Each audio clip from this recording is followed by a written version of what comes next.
Не с пари, а с добри дела се влиза в рая. В една джамия един богат и един беден човек кланяли намаз, един до друг. След намаза започнали да правят дуа. Те така отправяли дуи, че единият чувал молитвата на другия до себе си. Бедният човек с вдигнати ръце молял Всевишния Аллах: „Я Раби, гладен съм, помогни ми!“ Богатият човек чул молбата му и си казал: „Този нарочно на висок глас се моли, та да го чуя аз и да му дам пари или храна.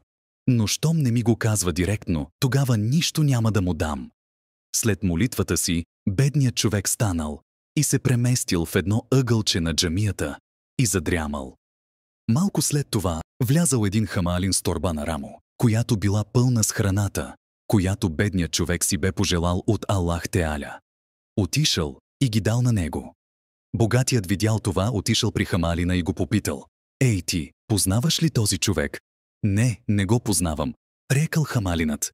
Богатият попитал: „А откъде знаеше, че има нужда от храна? Защо му донесе това ядене?“ Хамалинът разказал: „Моят шеф ми плати малко повечко този месец.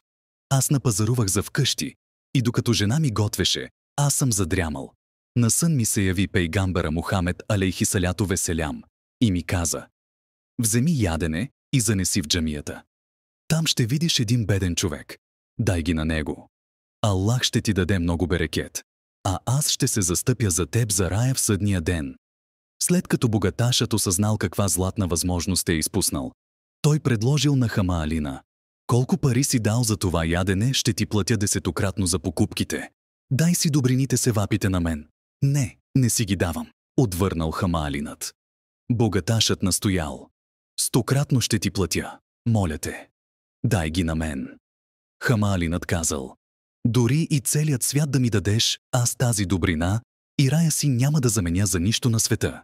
Ти си имал тази възможност, но не си се възползвал.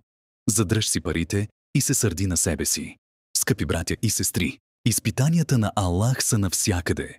Затова внимавайте от нехайство да не пропуснете такива златни възможности за добри дела. Алейкум селам.